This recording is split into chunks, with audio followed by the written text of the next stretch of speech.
সকালের তাড়াহুড়োর মধ্যে যদি এমন একটা হেলদি ব্রেকফাস্ট বানানো যায় বা বাচ্চাদের স্কুলের জন্য যদি এমন একটা মুখরোচক টিফিন বানানো যায় তাহলে কিন্তু বেশ সুবিধা হয়।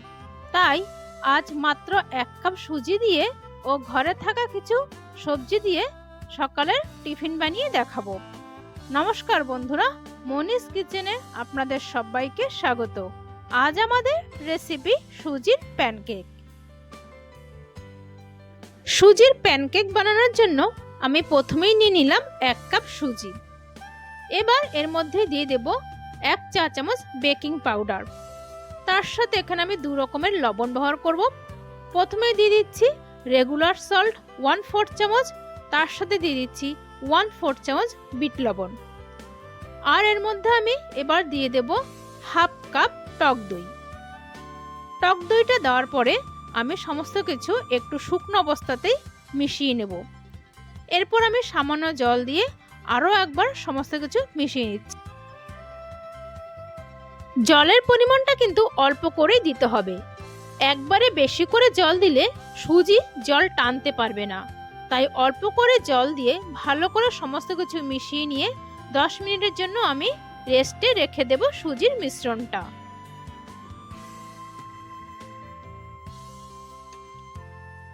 সুজির সাথে সমস্ত উপকরণ আমি ভালোভাবে মিশিয়ে নিয়েছি। এবার এটাকে ঢেকে আমি 10 মিনিট রেস্টে রেখে দিচ্ছি। ফিরে এলাম 10 মিনিট পরে। 10 মিনিট মিশ্রণটা রেস্টে রাখার ফলে দেখুন কতটা ফুলে উঠেছে, একদম সফট হয়ে গেছে। আমি আরও একবার মিশ্রণটা একটু মিশিয়ে নিচ্ছি। এরপর এখানে আমি প্রথমেই দিয়ে দিচ্ছি 1/2 চামচ আদা কুচি। তার সাথে দিয়ে দেব কিছু সবজি কুচি। আমার ঘরে যে সমস্ত সবজিগুলো ছিল সেই সমস্ত সবজিগুলি আমি কুচিয়ে নিয়েছি। এখানে নিয়েছি আমি টমেটো কুচি, গাজর কুচি, ক্যাপসিকাম কুচি ও পেঁয়াজ কুচি। তার সাথে আমি পরিমাণ মতো ঝালের জন্য লঙ্কা কুচিও নিয়েছি। সমস্ত কিছুই আমি মিশ্রণের মধ্যে ঢেলে দিলাম। এরপর দিয়ে দিচ্ছি ধনিয়া পাতা কুচি। আপনারা চাইলে এখানে বাঁধাকপি বা বিনসও দিতে পারেন। দিয়ে দিলাম এখানে সামান্য পরিমাণে হলুদ গুঁড়ো। আর দিয়ে দিচ্ছি 1 চামচের মতো গোটা জিরে। আর দিয়ে দিচ্ছি সামান্য পরিমাণে চিনি। এবার ফাইনালি আমি এর মধ্যে জল দিয়ে দেব। জলের পরিমাণটাও কিন্তু খুব সাবধানে দিতে হবে। একবারে বেশি পরিমাণে জল পড়ে গেলে কিন্তু ব্যাটারটা পাতলা হয়ে যাবে। জল দেওয়ার পরে সমস্ত কিছু আমি ভালোভাবে মিশিয়ে নিচ্ছি। সমস্ত কিছু ভালোভাবে মিশিয়ে নেওয়ার পরে আমি এর মধ্যে দিয়ে দিচ্ছি সামান্য পরিমাণে তেল। চাইলে আপনারা এর মধ্যে ঘি বা বাটারও ইউজ করতে পারেন।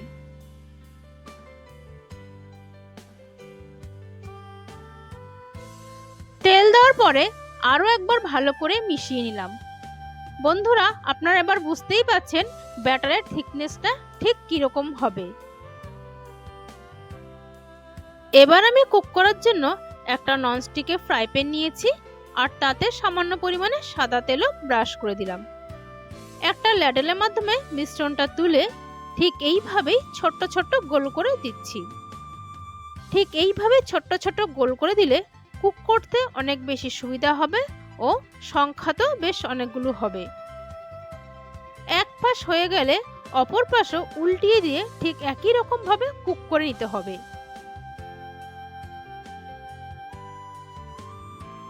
এটা করার সময় গ্যাসের ফ্লেমটা অবশ্যই একদম লোতে রাখবেন। তাহলে বন্ধুরা, দেখলেন তো এই রেসিপিটা করা কতটা সহজ। আর এটা খেতে সত্যিই ভীষণ মুখরোচক হয়। আর এটা ঠান্ডা হওয়ার পরও ভীষণ রকমভাবেই নরম থাকবে আর স্বাদেরও কিন্তু খুব একটা তফাৎ হবে না। তাহলে বন্ধুরা, আশা করছি আমার আজকের এই সহজ প্যানকেক রেসিপিটি আপনাদের সকলেরই ভীষণ ভালো লেগেছে। যদি ভালো লেগে থাকে তাহলে অবশ্যই লাইক, কমেন্ট ও শেয়ার করতে একদমই ভুলবেন না। সকলকে অনুরোধ রইল বাড়িতে রেসিপিটি একবার ট্রাই করার জন্য। ট্রাই করার পরে খেতে কেমন লাগলো সেটাও কিন্তু এসে কমেন্ট বক্সে জানাতে ভুলবেন না। যেসব বন্ধুরা আমার চ্যানেলে নতুন আছেন তারা অবশ্যই চ্যানেলটি সাবস্ক্রাইব করে পাশে থাকা বেল বাটনটি অন করে দেবেন পরবর্তী ভিডিওর নোটিফিকেশন পাওয়ার জন্য। আর যারা ফেসবুক থেকে দেখছেন তারা অবশ্যই পেজটি ফলো করে রাখবেন পরের ভিডিওটি দেখার জন্য। বন্ধুরা, আজকে তাহলে এখানেই বিদায় নিচ্ছি। আবার আপনাদের সাথে দেখাবে নতুন কোনো রেসিপির সাথে। ততক্ষণ সবাই ভালো থাকবেন, সুস্থ থাকবেন। ধন্যবাদ।